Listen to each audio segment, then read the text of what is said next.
Hello guys. आज अपन लोग देख रहे हैं capital gain on fixed assets. ठीक है।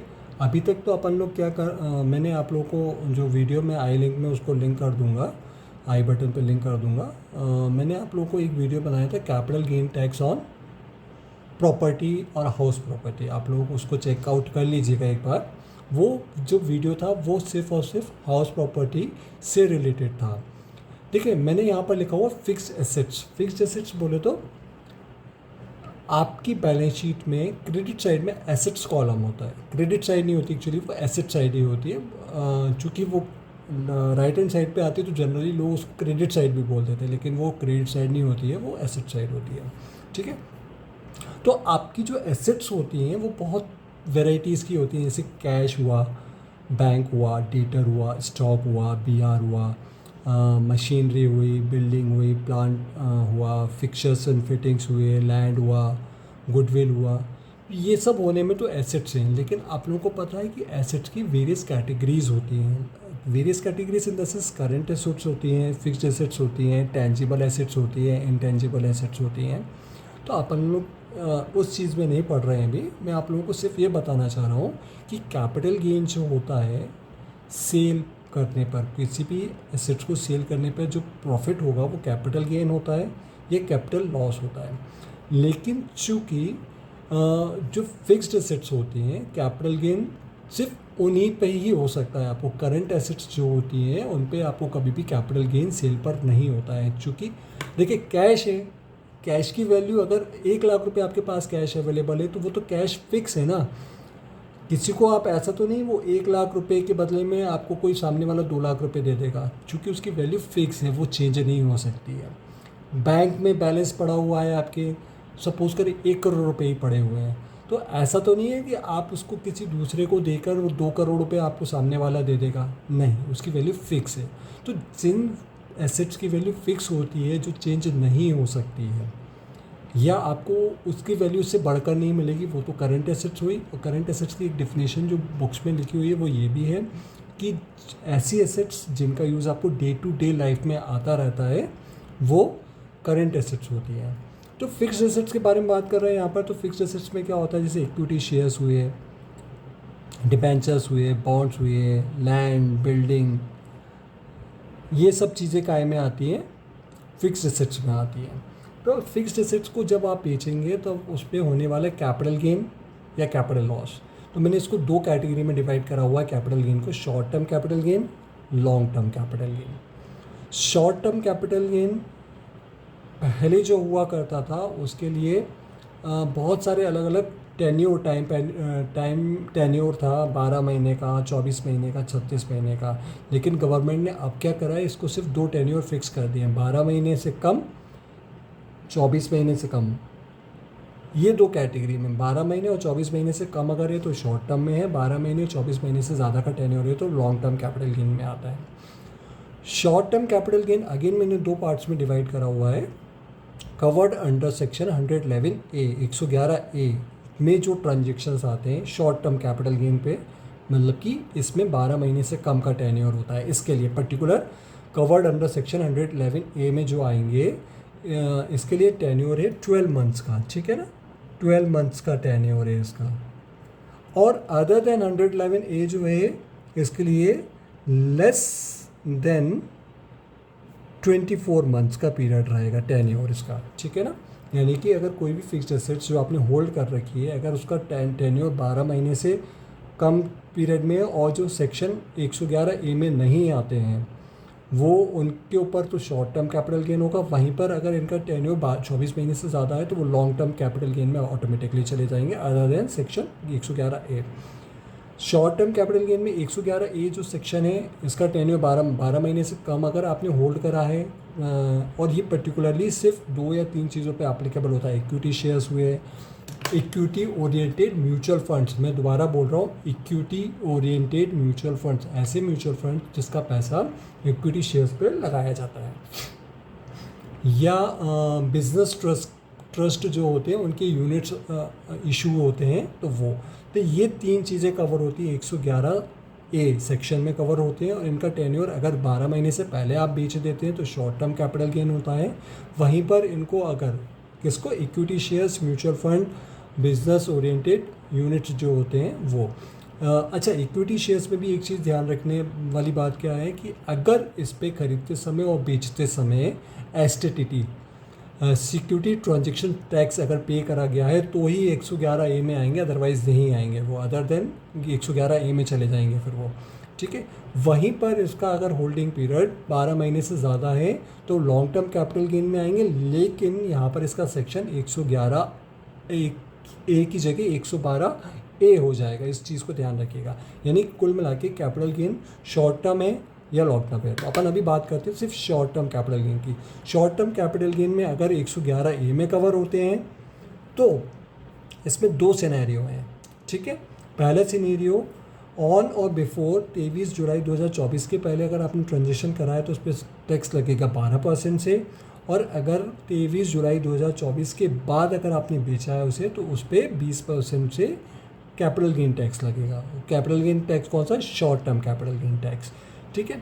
वहीं पर fixed assets short term category में अगर 111A के अलावा कोई एसेट्स हैं तो देखें यहाँ पे 3 चीज़ें कवर करें, इक्विटी शेयर्स, म्यूचुअल फंड या बिजनेस ट्रस्ट की यूनिट्स, ठीक है। इनके अलावा क्या बचा? लैंड, बिल्डिंग, डिबेंचर्स एक्सेट्रा, ठीक है।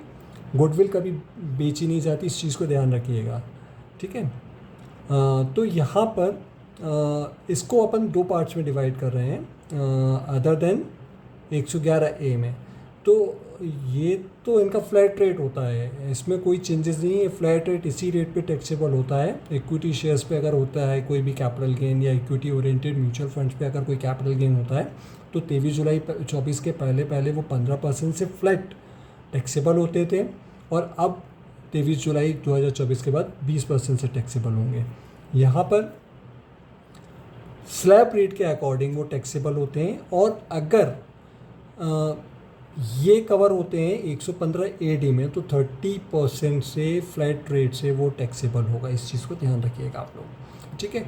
वहीं पर fixed assets long term capital gain की बात कर रहे हैं अपन, तो long term capital gain 2 sections में है। 112A में अगर कवर हो रहे हैं तो 112A में क्या कवर होते हैं? Equity shares, equity oriented mutual funds and business trust की यूनिट्स होती हैं। इक्विटी शेयर्स भी कौन से वाले? जिस पे खरीदते समय, परचेज या सेल करते समय एसटीटी यानी कि सिक्योरिटी ट्रांजैक्शन टैक्स दिया गया है। तो यहाँ पर भी सेम सिनेरियो है कि 23 जुलाई 2024 के पहले अगर आपने कोई भी इक्विटी शेयर्स या इक्विटी ओरिएंटेड म्यूचुअल फंड्स अगर बेचे थे तो उस पर 10% की रेट से लॉन्ग टर्म कैपिटल गेन लगता था, और अगर 23 जुलाई 2024 के बाद बेचे हैं तो उस पर 12.5% फ्लैट रेट से, दोनों ही फ्लैट रेट है की रेट से long term capital gain tax लगेगा। इसमें 12 महीने से ज़्यादा का होल्डिंग पीरियड होगा, शॉर्ट टर्म कैपिटल गेन में 12 महीने से कम का होल्डिंग पीरियड होगा। वहीं पर सेक्शन 112A के अलावा कोई भी एसेट्स हैं, यानी कि जैसे इसमें थे लैंड, बिल्डिंग वगैरह, उसी तरह से लैंड, बिल्डिंग वगैरह इसमें आएंगे, ठीक है। तो इसमें 3 सिचुएशंस हैं।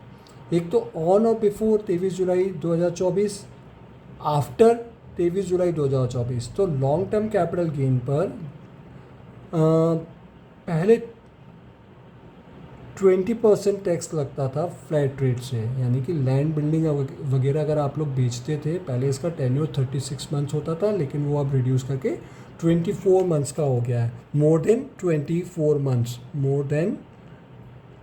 24 मंथ्स का होल्डिंग पीरियड होना ज़रूरी है, और इक्विटी शेयर्स या इक्विटी ओरिएंटेड म्यूचुअल फंड्स की कंडीशन में मोर देन 12 मंथ्स का होल्डिंग पीरियड होना ज़रूरी होता है।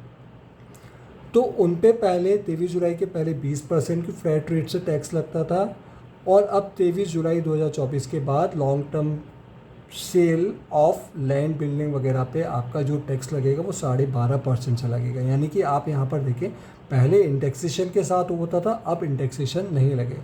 देखिए सिचुएशंस, कंडीशंस और भी हैं, बहुत सारी चीज़ें होती हैं उसमें, लेकिन क्या है, मेरे पास कुछ क्वेरीज़ वगैरह आए थे जिसमें पूछा था सर हम लोग को थोड़ा सा कन्फ्यूजन हो रहा है कि फिक्स्ड एसेट्स हैं, कहीं पर 10% है, कहीं पे 12% है, कहीं पे 20% है, कहीं पे 12.5% है। तो वो समझाने के लिए मैंने ये चार्ट बनाया आपको कि फिक्स्ड एसेट्स को पहले आपको दो कैटेगरी में डिवाइड करना है, शॉर्ट टर्म कैपिटल गेन में, लॉन्ग टर्म कैपिटल गेन में। शॉर्ट टर्म कैपिटल गेन में भी दो कंडीशंस बनती हैं आपकी, क्या? अगर वो इक्विटी शेयर्स हैं या इक्विटी ओरिएंटेड म्यूचुअल फंड्स हैं और वो सिक्योरिटी ट्रांजैक्शन टैक्स अगर दिया गया खरीदते बेचते समय, तो शॉर्ट टर्म कैपिटल गेन होगा जिसपे होल्डिंग पीरियड 12 महीने से कम होगा। तो उसमें 23 जुलाई 2024 के पहले अगर बेचा है तो 15% फ्लैट रेट से टैक्स लगता था। 23 जुलाई 2024 के बाद उस पर फ्लैट 20% से टैक्स लगेगा। वहीं पर इसके अलावा, इस सेक्शन के अलावा अगर कोई दूसरी एसेट्स हैं यानी कि लैंड और बिल्डिंग वगैरह, तो उसके लिए होल्डिंग पीरियड पहले 36 मंथ्स होता था, लेकिन अभी गवर्नमेंट ने फ्लैट दो तरह का होल्डिंग पीरियड बना दिया, 12 महीने 24 महीने। 12 महीने इक्विटी शेयर्स वगैरह के लिए या इक्विटी ओरिएंटेड म्यूचुअल फंड्स के लिए, और 24 महीने का अदर देन इक्विटी शेयर्स के लिए हो गया। तो इसमें भी अगर वो 115 AD में अगर कवर होते हैं तो 30% फ्लैट रेट है, और बाकी की जो एसेट्स हैं उन पे स्लैब रेट की रेट से आपके ऊपर टैक्सेशन लगेगा। लॉन्ग टर्म कैपिटल गेन वही दोबारा से equity share, equity oriented mutual funds अगर हैं तो उसमें देखा जाएगा वो 23 जुलाई 24 के पहले बेचे हैं, अगर बेचे हैं तो 10% फ्लैट रेट से टैक्स लगेगा, और अगर उसके बाद बेचे हैं तो उस पर 12.5% की रेट से टैक्स लगेगा। इनके अलावा यानी कि इक्विटी शेयर्स या इक्विटी ओरिएंटेड म्यूचुअल फंड्स के अलावा कोई दूसरी एसेट्स है तो उस पर देखा जाएगा कि वो 23 जुलाई 2024 के पहले बेचे गए हैं। अगर पहले बेचे गए हैं तो 20% विथ इंडेक्सेशन के साथ टैक्सेशन लगेगा, और अगर 23 जुलाई 2024 के बाद बेचे गए हैं तो उस पर 12.5% की फ्लैट रेट से टैक्सेशन लगेगा विदाउट इंडेक्सेशन। इसके अलावा जो ये एक सेक्शन था 115 AD, वो सेक्शन यहाँ पर भी है लॉन्ग टर्म में, जिस पे 10% फ्लैट रेट से टैक्सेशन लगेगा। तो इस चीज़ को ध्यान रखिएगा। अच्छा, एक चीज़ और मैं आप लोगों को बता दूँ, एक ELSS करके म्यूचुअल फंड्स होते हैं, इक्विटी लिंक्ड सेवर स्कीम। ये भी म्यूचुअल फंड्स होते हैं जिसका इन्वेस्टमेंट इक्विटी ओरिएंटेड शेयर्स में करा जाता है। अब इसमें क्या कंडीशन होती है, ELSS में अगर आप इन्वेस्टमेंट करते हैं तो इसमें एक लॉक इन पीरियड होता है 3 साल का, 36 मंथ्स का एक फिक्स लॉक इन पीरियड होता है, जिसके पहले अगर आपने इन म्यूचुअल फंड्स में पैसा इन्वेस्ट करा है तो आप इसको सेल नहीं कर सकते हैं। आपको 36 मंथ्स क्रॉस आउट होने के बाद ही इसको सेल करना पड़ेगा। है ये इक्विटी ओरिएंटेड ही। अब इक्विटी ओरिएंटेड के लिए क्या दो कंडीशन है, 12 महीने से कम होल्डिंग पीरियड या 12 महीने से ज़्यादा का होल्डिंग पीरियड। 12 महीने से कम होल्डिंग पीरियड है तो आपको क्या देखना है उसमें, ऑन और बिफोर 23 जुलाई या आफ्टर 23 जुलाई। शॉर्ट टर्म है तो 15%, फिर बाद में 20%। अब चूंकि ये ELSS है और इसका होल्डिंग पीरियड मतलब लॉक इन पीरियड 36 मंथ्स का होता ही है, यानी कि ELSS जब कभी भी आप बेचेंगे तो इस पर होने वाला जो कैपिटल गेन होगा वो हमेशा लॉन्ग टर्म कैपिटल गेन ही होगा। और उस कंडीशन में आपको ये देखना पड़ेगा कि आपने उसको 23 जुलाई 2024 के पहले बेचा है या 23 जुलाई 2024 के बाद बेचा है। अगर इन दोनों सिचुएशंस में आते हैं, सॉरी इधर देखना है मेरे को, मैं उधर दिखा रहा हूँ आप लोगों को। अगर उसके पहले बेचा है तो 10% की रेट से आपको कैपिटल गेन टैक्स देना पड़ेगा, लॉन्ग टर्म कैपिटल गेन। और अगर 23 जुलाई 2024 के बाद बेचा है तो आपको 12.5% की रेट से टैक्स देना पड़ेगा, फ्लैट रेट रहता है ये, ठीक है। आई होप आप लोगों को जो कन्फ्यूजन था, क्योंकि क्या है कि मैंने जो वीडियो बनाया था वो हाउस प्रॉपर्टी से रिलेटेड बनाया था, तो उसकी जो सिचुएशंस जो कंडीशंस थी वो उस वीडियो में मैं आई लिंक पे इसको लिंक कर दूंगा, इसको आई बटन पे लिंक कर दूंगा। Thank you guys, bye.